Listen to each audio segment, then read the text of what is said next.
You're listening to the NASM-CPT Podcast with Richey, winner of the Share Care Emmy Award for Social Storytelling and the official podcast of the National Academy of Sports Medicine. Hey all, and welcome to the NASM-CPT Podcast. My name is Richey, and today I'm reaching into the mailbox, and I have a question from Coach Kai. It says, "Hi Rick, I just recently passed my certification, congratulations, and have used your podcast the entire way through my studying. So first, thank you. I wanted to ask if you could break down the actual preparing a workout plan start to finish. I know the basics and how to use the assessment, but I don't feel like I ever truly grasped how to actually write a daily plan." All right, so let's get into it. Start to finish, how we're going to get this workout going. First of all, we're going to start with the assessments. Now, the assessment's going to give us information about them. Here's the first part of the assessment. Ready? Why are you here? What are your goals? I need to find out what it is that you're looking to accomplish. Are you coming in for weight loss? Are you coming in for muscle gain? Are you coming in to tone? Can you explain what that means to you? I need information, and I want to try to garner as much information from them as possible so I know which way to direct them. Then I can get into other assessments. Now, those assessments, based off of what they requested, could be things like, all right, well, if the goal is to get bigger or smaller, maybe you want to do girth assessments. So you can measure around the arms, the abdomen, the thighs, the hips, the shoulders, the neck, all of these things. I want to get an idea of, are we growing? Are we getting smaller? Are we going the right direction? I do like to use something that automatically adjusts where you can kind of wrap something around them and then you push a button and it tightens, because sometimes trainers will not provide the same amount of pressure because they'll try to be like, oh, if I pull it a little bit tighter, you've lost this much. So, or if I don't pull it quite as firm, then you've gotten this much bigger. So I like to keep it consistent. So that keeps me as honest as possible. But then we get into things like the movement assessment. So what does that mean? That means things like the overhead squat assessment. Let's just keep it simple right now. You see somebody and their knees knocked together. So I want to look at that and be like, okay, so if the knees knocked together, I'm going to go through my chart and I'm going to look at it and I'm going to say, okay, so what is short, tight, overactive, adductors, and TFL? So let's just keep it really simple. What muscles need to be maybe strengthened? And I might say, okay, glute medius, glute maximus, and I could probably always throw some core additional core muscles in there. Great. So what do we do now? First thing, let's start putting together this concept.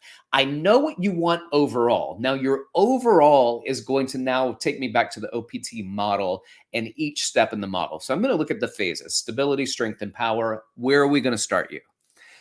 Now, if I identify stability, then what I want to do is probably aim a month or two out and go ahead and plan my strength training program. So I want a month or two to get into strength training if that falls in line with what their goals are.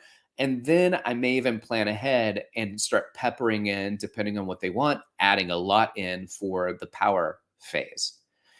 All right, so now I kind of have an overview. These are the macrocycles, the big idea of what we're going to do for the next 6 months or a year. And sometimes I show them that. So Kai, I might even take the OPT model and say, this is kind of a model of exercise that I follow as an outline. And what I'd like to do is go piece by piece and get through each one of these phases and try to progress you. And then when we get to the very top of the model, we've identified all of these things. We're working out at this intensity. We're going to bring it back around. And then we're going to do something called undulating training. So the first part of that is linear periodization. So you go from phase 1 to 2 to 3 to 4 to 5. In undulation, and that's where almost every one of my clients are in currently, unless they train 1 day a week, then I don't have them undulating. I might do Monday, Wednesday, Friday. It's a great example. I've got 3 people that are 3 times a week, and I might have stabilization, strength, and power workouts on Monday, Wednesday, Friday, and I might switch those up. Just kind of any new version of how you implement those can create a different permutation. But the research on undulating periodization is wonderful. It's great, and we're going to get great outcomes from it. And it's going to help me get my clients to what their individual goals are. All right, cool. But now that's the overview. That's the macrocosm. That is the macrocycle. And that happens kind of the very first time I trained you. I get a big idea of what globally you want to accomplish by seeing me. And then we can kind of plan it out together. This is what we're going to do. So I want you to see this is my plan for you. What's good about that, it's kind of it can assist with sales too, because that person may want to stick with you until they've accomplished this plan that you've already laid out for them. Like they've been a part of it. They've seen that you have kind of 6 months laid out in advance that you want to take them through. And they're like, oh man, I guess I need to train for 6 months. All right, cool. Then you do the assessment. And then what? So now you go to the assessment, and I know in the assessment, I'm going to find some information out, and that's going to assist me with my warm up or my movement prep. And that movement prep is one of many components when it comes to what it is we're going to do within a workout. So generally, NASM has, if you take this kind of total body layout that they have, so there's a warm up, and the warm up could include foam rolling and stretching and cardio. And then it includes balance. And then it also includes plyometrics. And then it potentially includes speed, agility, and quickness. All of that is your movement prep before you even get in to doing resistance training. So if I'm prepping and I'm going to do my movement prep, I'm going to set somebody up, then I'm going to start with I foam roll and I stretch. Now let's put somebody in the stability level right now. Somebody's in the stability level of the OPT model. We're going to foam roll, and we said, and the knees knocked when they did squats. So we're going to foam roll the adductors and foam roll the TFL. And then we're going to stretch the adductors and stretch the TFL. And then we're going to strengthen the hips. And I write all of this stuff out for them as well, because sometimes I give it to them. So Kai, I'm taking this information from the assessment. Let me walk you through our very first day. I'm teaching you how to foam roll. I'm teaching you how to stretch. We've done the assessments. We might do a cardiorespiratory assessment, get your heart rate up in the first day, and let them know, like, this is not the workout. These are assessments, and this is your warm-up that you're going to do in the future, very specific to you based off the assessments that we've done. So we're foam rolling these, we're stretching these muscles. Now we're going to strengthen these muscles, and it might take like a mini loop and have them put it just above their knees, and might do some little side steps. So the lateral stepping to engage, and then might have them go down onto or start in a bridge position and have them do some bridges by pushing their knees out, engaging their glute medius and glute maximus. And they're doing the bridges, and then get them up and doing the side steps, and then do some squats with that. So now we've addressed the warm up when it comes to foam rolling, to stretching, and to these isolated activations that I want them to get. And now I might put them on a single leg and do single leg balance, but you cannot let your knee adduct. You cannot let your knee turn in towards your big toe. You're going to keep it aligned with your second and third toe. In some instances, I may want you to rotate it out towards your pinky toe, focusing on the arch of your foot and the engagement of your lateral hips and posterior hips. So now I'm working with somebody, identifying some things, creating balance exercises that also focus on the movement assessments that we've just done movement prep for. And then I say, okay, great. Let's do a single leg frontal plane reach. Keep the arch in your foot there. Engage your hip. Don't let your hips drop or hike. Try to keep them completely neutral. Reach your leg out to the side, which is the frontal plane. What? The frontal plane is reaching out to the side? How does anybody remember this? It doesn't make sense sometimes. So this is what I tell people. If you can't make it make sense, memorize it. So frontal plane, they're reaching the leg out to the side. And I might have them do that for 30 seconds on each leg. I might have them stand up on a single leg and just move their arms forward and backwards like their arm is running, but their leg is staying stationary. And that's a transverse plane exercise for the bottom, for the muscles in the foot, for the hip, trying to stay neutral, trying to stay aligned, not letting that knee knock, which is what we saw in the assessment in this hypothetical story. Cool. Then what? Then I might have them do squat jump to stabilization, squat jumps to hold for 3 seconds in your squat. So when they jump and they land softly, the goal is to land softly. You're in phase 1, your plyometrics are about your landing, not about your jumping. So make sure they land softly and that they land silently. I want quiet landings. I tell people all the time, it's like ninja training camp, and loud ninjas don't get work. So you want to get work? Keep it down over there, buddy.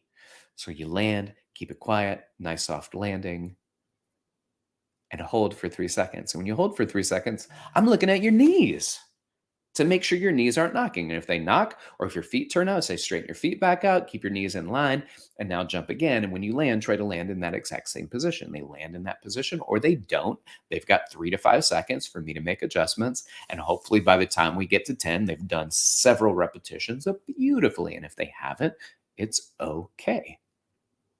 We're going to continue to build on that. And then I can take them into generally what I do, and I follow just a total body workout. I do a total body exercise, which in the corrective exercise model, this is going to be an integrated exercise. So I might do a squat to row. I love cable squat to row very much. One of my favorite exercises. Love it, love it, love it. Squat, curl, overhead press. Step up to curl, step up to balance, curl, overhead press. I do a lot of balance exercises for this particular phase of the client. So there might be a lot of standing on one leg or doing single leg exercises when we are doing the stabilization training, and then start adding the 2 legs and not up to balance as I start to progress outside of the stabilization model. And then what? All right, cool. So I go from a total body exercise. And again, this could be a lateral lunge to balance to curl to overhead press, or it could just be a lateral lunge, maintain the racked position at the shoulders, lateral lunge to balance to overhead press. You don't have to curl it because you're keeping your weights at your shoulders. You can do all sorts of versions of total body exercises. But then you're going to progress and you can start working through body parts. So some people will do upper body first. I oftentimes follow up the total body exercise with another set of legs, or I will do a chest exercise and then maybe a back exercise. So a push exercise followed by a back exercise, followed by a leg exercise before I do the shoulders, because the shoulders, when you do chest, your shoulders work. When you do back, your shoulders work. When you do your total body, your shoulders are working. So the legs before the shoulders gives the shoulders time to rest before you hit them again. So what does that mean? That means, all right, so first of all, I'm going to do an assessment. The assessment, what is it that you want from us together? Secondly, I'm going to do an assessment for your movement. I might do an assessment for your cardiorespiratory training. So I get an idea of what's going on with your movement, and then physiologically, what are some of the assessments that I'm going to get from you as well. And then I start making applications to that. So then we go through the components of a workout. Remember, components of the workout are going to be the warm-up. So that's foam rolling, so flexibility, which includes foam rolling and stretching.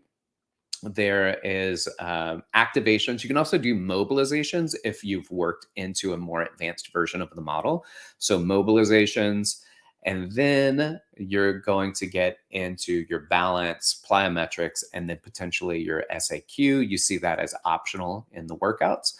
And then you go into your resistance training. Resistance training would be total body, push, pull, legs and shoulders, you can switch that up any way you want to, but I do like the total body exercise to be first. But you don't have to do a total body exercise at all. You could just say, all right, well, I'm gonna save some time at the end, and now that allows me to do some isolated arm exercises because I like to do, or my client wants to do, bicep curls. They want to do some tricep extensions or kickbacks or skull crushers or whatever. All right, cool, cool.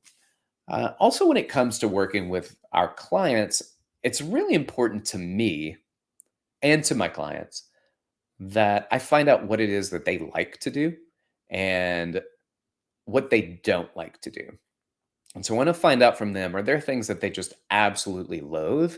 And I'm going to do my best to not touch that or those exercises early on in our relationship together, because that might be a bad experience they've had on their own or with a trainer in the past. And then you do it with them. And now that bad experience is associated with you.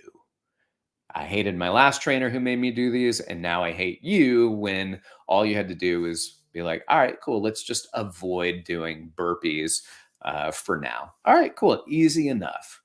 There are 1,000 exercises that we can do.